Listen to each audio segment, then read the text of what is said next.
Pyrenees पर्वत एक पत्थर की दीवार की तरह उठते हैं। इन चोटियों के पीछे गुफाएं जंगली बाइसन और घोड़ों की प्राचीन चित्रकारी से चमकती हैं। नीचे बास्क गांव हरी घाटियों से चिपके हुए हैं। यूरोप की सबसे पुरानी कहानियों के नीचे दबा हुआ है एक आनुवंशिक पहेली, और इसे बताने के तरीके के बारे में एक गहरा सच।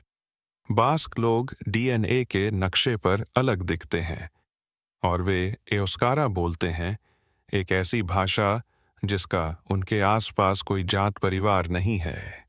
यूरोप के हृदय में लोगों ने इतना पुराना, इतना लंबा धागा कैसे बनाए रखा? इसका जवाब न केवल इसमें है कि वहाँ क्या है, बल्कि इसमें भी है कि क्या गायब है। वे परतें जो उनके पड़ोसियों पर बहीं और इन पहाड़ों पर फीकी पड़ गईं। अगर हम इसे सुलझा लें तो हम न केवल एक व्यक्ति को समझाते हैं, हम यूरोप की शुरुआत का एक अध्याय फिर से लिखते हैं, पांडे हैं। मेरे साथ रहें। हम हिमयुग की कला से आधुनिक जीन तक के निशान का पीछा करेंगे और देखेंगे कि अनुपस्थिति उपस्थिति से कहीं अधिक जोर से कैसे बोल सकती है। यदि प्राचीन डीएनए और छुपे हुए इतिहास आपकी रुचि हैं, तो आप उस मोड़ को देखना चाहेंगे जिस ओर हम बढ़ रहे हैं। बास्क डीएनए के गहरे रहस्य में आपका स्वागत है। आज हम एक पुरानी कहानी के माध्यम से एक सरल रास्ता अपनाते हैं। पहले पिरेनीज में एक हिमयुगीन शरणस्थली, फिर वह क्षण जब प्रारंभिक किसान स्थानीय भोजन संग्रहकर्ताओं से मिले। इसके बाद कांस्य युग की बड़ी लहर जिसने यूरोप के बहुत से हिस्सों को बदल दिया, मुश्किल से इन घाटियों तक पहुंची क्यों? कैसे एक अनूठी भाषा ईशियानेस्कारानिश ने एक सामाजिक फायरवॉल की तरह काम किया? पुराने मिथक क्या याद रखते हैं? और अंत में बास्क आनुवंशिक तस्वीर में क्या गायब है और वह अंतर क्यों मायने रखता है?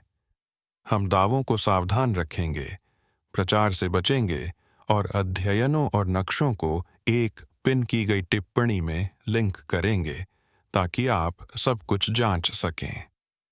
अटलांटिक तट और पिरेनीज के बीच बास्क देश तीखी घाटियों, छोटी नदियों और छोटे शहरों का एक पैचवर्क है। पहाड़ और समुद्र यहाँ दैनिक जीवन को आकार देते हैं, और लंबे समय तक इसने आकार दिया कि कौन किससे मिलता था। इस तरह की जगहों में समुदाय अक्सर निकट रहते हैं, मजबूत स्थानीय संबंधों के साथ और दूर से धीमी आवक प्रवाह के साथ। जब वैज्ञानिक आज इस क्षेत्र में रहने वाले लोगों के डीएनए की तुलना इबेरिया के प्राचीन अवशेषों से करते हैं, तो वे कुछ असामान्य देखते हैं।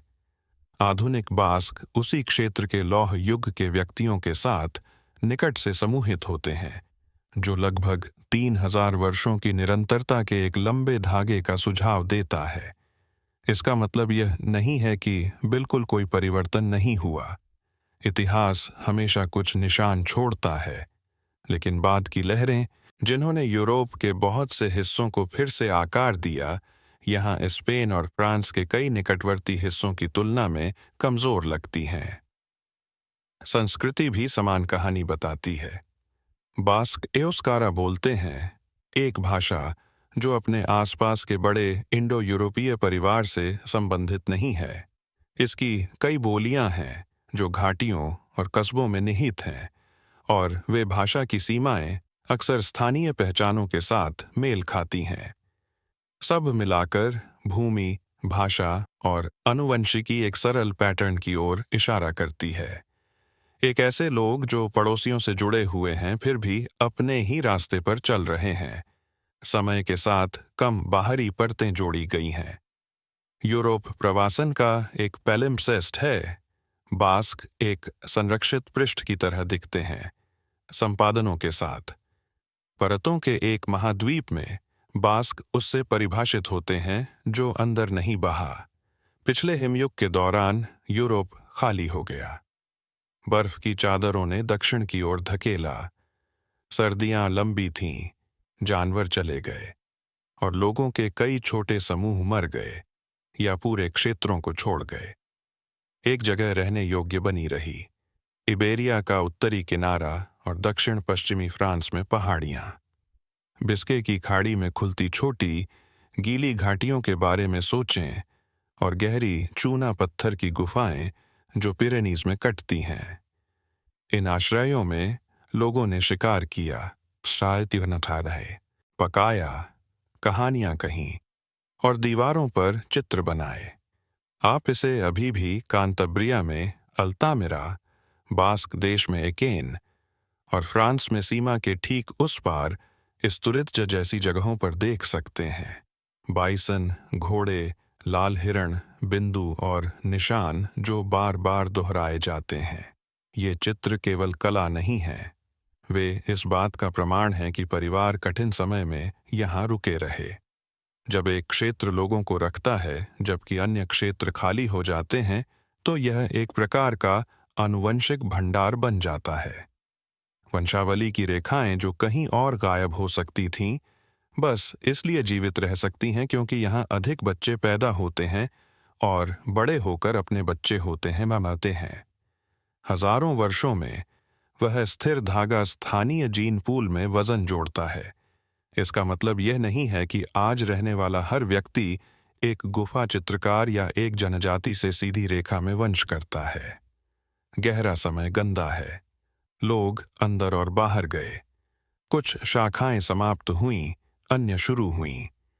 हम जो कह सकते हैं वह पैटर्न और संभावनाओं के बारे में है। इबेरिया के इस कोने ने लोगों की रक्षा की जब यूरोप का बहुत सा हिस्सा पतला हो गया, इसलिए अधिक स्थानीय वंशावली को जारी रखने का समय मिला। भूमि ने भी मदद की।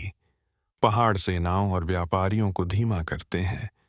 समुद्र भोजन देता है भले ही जलवायु बदल जाए। अलाव संरक्षित कर रहा है, सकता है, कम से कम कुछ समय के लिए। लेकिन बर्फ पिघली और गर्म मौसमों के साथ पूर्व से जीवन का एक नया तरीका आया। यदि अलगाव संरक्षित करता है तो क्या होता है जब किसान आते हैं? खेती इबेरिया में शुरू नहीं हुई, यह निकट पूर्व और अनातोलिया से फैली, भूमध्य सागर के पार और यूरोप के माध्यम से धीरे धीरे आगे बढ़ती हुई जब तक कि यह प्रायद्वीप तक नहीं पहुंची। लोग गेहूं और जौ, भेड़ और बकरियां, नई घर शैलियां, चमकदार पत्थर की कुल्हाड़ियां और मिट्टी के बर्तन लाए। यूरोप के कई हिस्सों में जीवन का यह नया तरीका नए लोगों के साथ आया जिन्होंने ज्यादातर स्थानीय शिकारी संग्रहकर्ताओं को बदल दिया। उत्तरी इबेरिया अलग दिखता है। यहाँ प्रारंभिक कब्रें और गुफाओं से हड्डियां एक मिश्रण दिखाती हैं। कुछ स्थानीय शिकारी संग्रहकर्ता वंश के साथ किसान और फसलों और जानवरों को अपनाते हुए तथा कृषि परिवारों में शादी करते हुए भोजन संग्रह करता।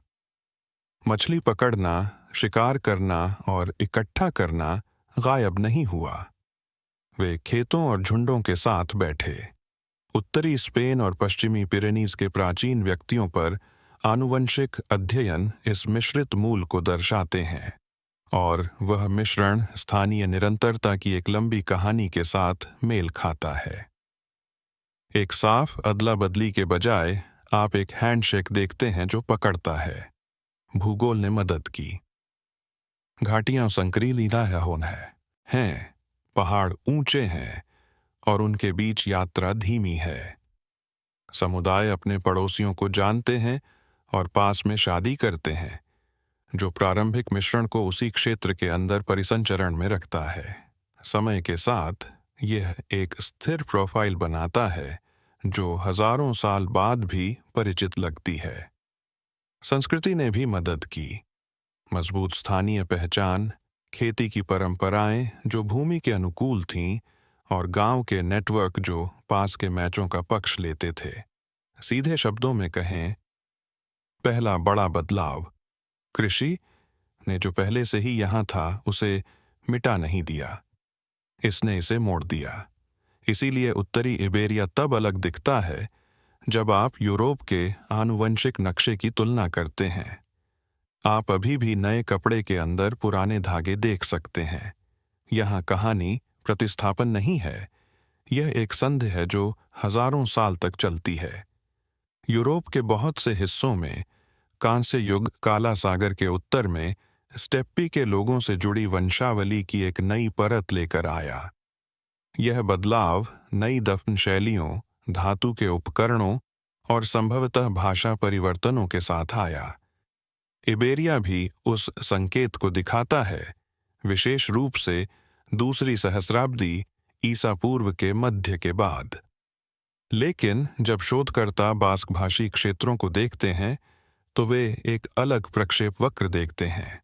स्टेप्पी संबंधित वंशावली मौजूद है, फिर भी कई नमूनों में यह आसपास के शैलाइनरा है।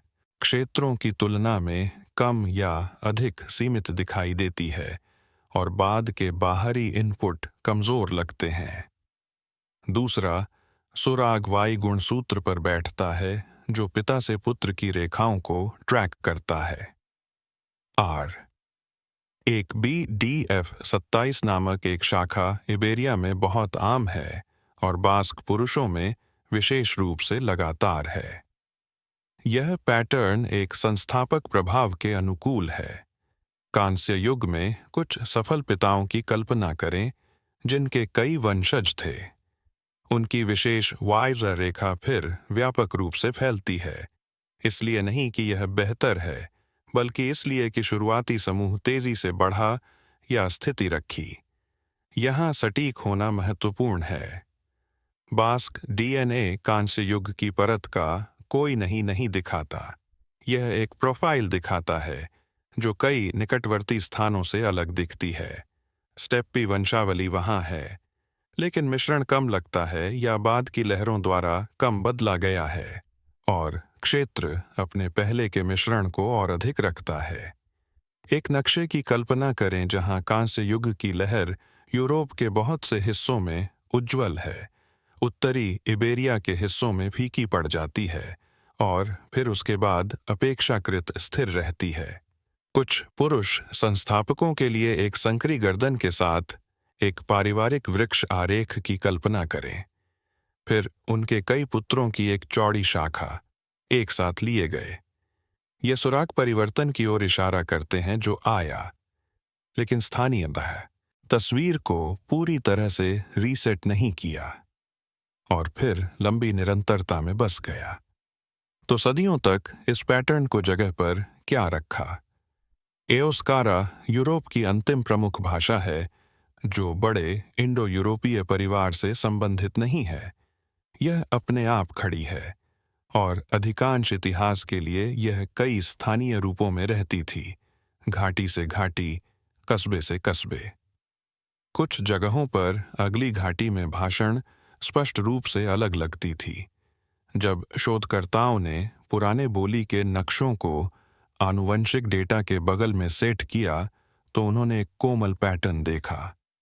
गांव जो एक बोली साझा करते थे, वे अक्सर पास में एक अलग बोली वाले गांवों की तुलना में अपने DNA में थोड़ा अधिक समान दिखते थे। यह नियति नहीं है और न ही हर व्यक्ति के लिए एक नियम है। यह एक औसत प्रवृत्ति है जो यहाँ जीवन कैसे काम करता था के अनुकूल है। पहाड़ों और छोटी घाटियों ने यात्रा को धीमा रखा। लोग मेलों में, खेतों में और पैदल दूरी के भीतर चर्च में साझीदार से मिलते थे। परिवारों ने घाटी के अंदर या अगली के ऊपर विवाह को प्राथमिकता दी। स्थानीय भाषण और रीति रिवाजों में गर्व ने उन निकट संबंधों को और भी मजबूत बनाया। परिणाम सरल था। कई पीढ़ियों में कम बाहरी विवाह का मतलब था कि प्रारंभिक आनुवंशिक मिश्रण जगह पर अधिक स्थिर रहा। भाषा आपके DNA को नहीं बदलती और कोई भी व्यक्ति एक भाषा सीख सकता है, लेकिन भाषा दैनिक जीवन को आकार देती है। आप किससे बात करते हैं, किसके साथ मनाते हैं और किसके साथ घर बनाते हैं। वे सामाजिक नेटवर्क तय करते हैं कि कौन किसके साथ बच्चे होते हैं और सदियों में यह एक निशान छोड़ता है। एक भाषा शब्दों से अधिक हो सकती है। यह एक लोगों के स्थायित्व के लिए वास्तुकला हो सकती है। यह स्थायित्व इतिहास में भी दिखाई देती है। रोमियो ने इबेरिया पर शासन किया, लेकिन एओस्कारा पहाड़ियों में जीवित रही। बाद में अरबी संस्कृति स्पेन के बहुत से हिस्सों में फैली, फिर भी बास्क घाटियों ने अपनी भाषा रखी। आधुनिक समय में स्पेनी और फ्रेंच दोनों राज्यों ने अलग अलग क्षणों में स्कूलों और कार्यालयों में बास्क के खिलाफ कड़ी धक्का, लेकिन परिवारों ने इसे घर पर जिंदा रखा। आज शहरों में पढ़ाया जाने वाला एक मानक रूप है, फिर भी पुराने बोली अभी भी स्थान और स्मृति को चिह्नित करती हैं और यह समझाने में मदद करती हैं कि क्षेत्र ने अपनी निरंतरता का लंबा धागा कैसे रखा। नक्शों और तारीखों से एक क्षण के लिए अलग हो जाएं और पहाड़ों में लोगों ने जो कहानियां कहीं उन्हें सुने। बास्क लोक कथाओं में मारी चोटियों की एक शक्तिशाली महिला है। गुफाओं में और हवादार चट्टानों पर महसूस की जाने वाली एक उपस्थिति। वह संतुलन लाती है, ईमानदारी को पुरस्कृत करती है और झूठ को दंडित करती है। उसका साथी सुगार आकाश में एक सांप की तरह कुंडली मारता है, बिजली की तरह चमकता है और तूफान की तरह गड़गड़ाता है।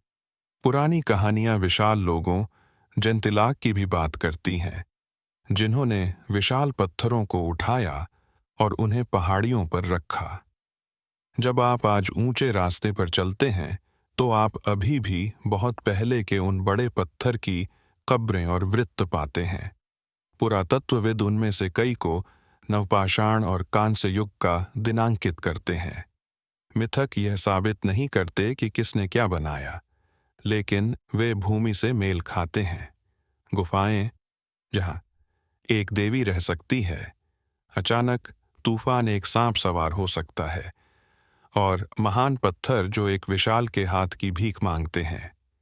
मिथक को नरम फोकस में एक स्मृति के रूप में सोचें। जगह के बारे में भावनाएं दादा दादी से बच्चों तक ले जाई गईं जब लेखन दुर्लभ था।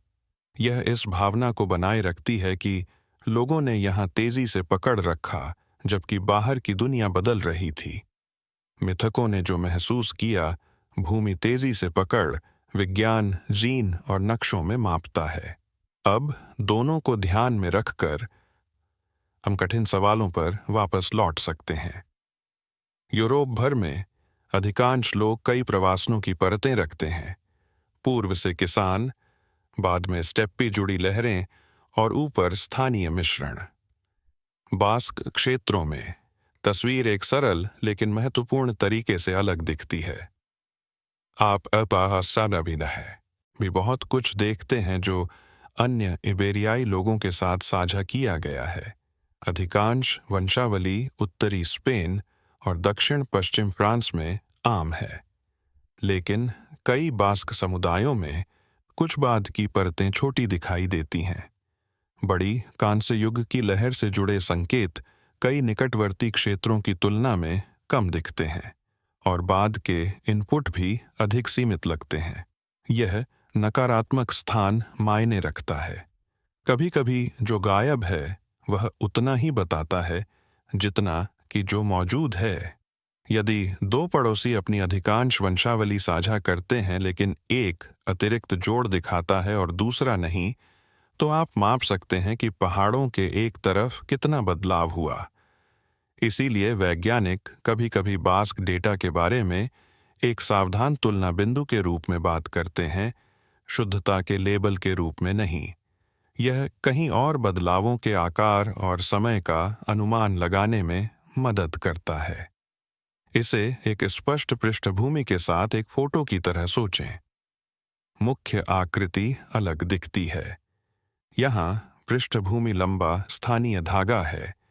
आकृति घाटियों के बाहर देखी गई अतिरिक्त परतें हैं। अनुपस्थिति इस मामले में एक पठनीय संकेत है। गहरा रहस्य कोई छुपी हुई रक्त रेखा नहीं है। यह है कि कैसे एक वास्तविक दिलचस्प अंतर को सरल हानिकारक कहानियों में मोड़ा जा सकता है। जब लोग अनूठी आनुवंशिकी सुनते हैं, कुछ चीजें कुछ है शुद्धता के दावों, राष्ट्रवादी मिथकों या इस विचार पर कूद जाते हैं कि डीएनए संस्कृति या मूल्य तय करता है। विज्ञान यह नहीं कहता। विज्ञान कहता है कि हम सभी गहरी मानव वंशावली साझा करते हैं और स्थानीय इतिहास इसे आकार दे सकता है कि एक जगह बनाम दूसरी में कितनी नई वंशावली आती है। जनसंख्या संरचना इस रिकॉर्ड है कि कौन किससे मिला। यह एक मूल्य निर्णय नहीं है। बास्क कहानी भूमि, भाषा और सामुदायिक विकल्पों के माध्यम से स्थायित्व दिखाती है, किसी जादुई सार से नहीं। जब हम क्लिक या राजनीति के लिए बारीकियों को समतल करते हैं, तो हम लोगों को प्रतीकों में बदल देते हैं और उनके वास्तविक जीवन को मिटा देते हैं। रहस्य उनके खून में नहीं है, यह हमारी आवश्यकता में है कि खून का मतलब उससे अधिक हो जो उसे होना चाहिए। तो आइए डेटा को सावधानी से पढ़ें, पहचान को जीवित के रूप में सम्मान दें और शुद्धता के मिथकों के बिना आश्चर्य रखें। सभी टुकड़ों को एक साथ रखें और एक स्पष्ट तस्वीर दिखाई देती है। हिमयुग में उत्तरी इबेरिया एक आश्रय था जहां लोग पकड़ सकते थे। बाद में किसान स्थानीय भोजन संग्रहकर्ताओं से मिले और पूर्ण अदला बदली के बजाय जीवन के दो तरीकों का मिश्रण हुआ। कांस्य युग में नई वंशावली क्षेत्र तक पहुंची, लेकिन बाद के बदलाव कई निकटवर्ती क्षेत्रों की तुलना में छोटे थे। सदियों में एओस्कारा और मजबूत गांव के संबंधों ने आकार दिया कि कौन मिला, शादी की और बच्चे पाले। उस प्रारंभिक मिश्रण को घाटियों के अंदर परिसंचरण में रखते हुए। परिणाम स्थिरता के बिना निरंतरता है। कम अतिरिक्त परतों के साथ नए कपड़े में बुने गए पुराने धागे। स्थायित्व कोई चमत्कार नहीं है, यह एक पैटर्न है जिसे आप नक्शे पर खींच सकते हैं और भाषा में सुन सकते हैं। यह एक लोगों से आगे मायने रखता है। बास्क डेटा की तुलना करके वैज्ञानिक अनुमान लगा सकते हैं कि यूरोप भर में मिश्रण और प्रतिस्थापन कैसे और कब हुआ। यह हमें यह भी याद दिलाता है कि संस्कृति और भूगोल परिवर्तन को धीमा कर सकते हैं, इसे मार्गदर्शन दे सकते हैं, लेकिन इसे कभी भी जमा नहीं सकते। कहानी शुद्धता नहीं है, यह समय के साथ ढेर किए गए विकल्प हैं। पहचान स्थायी रह सकती है, जबकि दुनिया आगे बढ़ती है, क्योंकि स्थायित्व छोटे फैसलों से बनती है, एक घटना से नहीं। यदि आपको सबसे बड़ा चालक चुनना होता, तो एक शब्द छोड़ें, लैंड भूगोल, लैंग भाषा नेटवर्क या लूक संस्थापक प्रभाव। मैंने जो नक्शे और अध्ययन इस्तेमाल किए वे चाहिए। एमएपी टाइप करें और मैं सब कुछ पिन करूंगा। एक और, आपको क्या अधिक आश्चर्यचकित किया? हम कितनी निरंतरता देखते हैं, या लोग इसे कितनी आसानी से गलत पढ़ते हैं। कैंटिन्यूज या कैटियन टाइप करें। मैं हर टिप्पणी पढ़ूंगा और अतिरिक्त नोट्स एंड कैयन है दृश्यों के साथ जवाब दूंगा। पहचान जीवित है, मापी नहीं जाती। आनुवंशिकी एक उपकरण है, फैसला नहीं। यदि इसने यूरोप के अतीत को देखने के आपके तरीके को बदल दिया, तो हमारे साथ रहें। अगली बार हम एक और पहेली का पीछा करेंगे, एक यूरोपीय भाषा जो गायब हो गई लेकिन नक्शे पर एक आनुवंशिक छाया छोड़ गई। डीएनए रहस्यों, भुले हुए प्रवासनों और गहरी जड़ों के लिए लाइक और सब्सक्राइब करें, सावधानी से बताई गई उन स्रोतों के साथ जिन्हें आप जांच सकते हैं।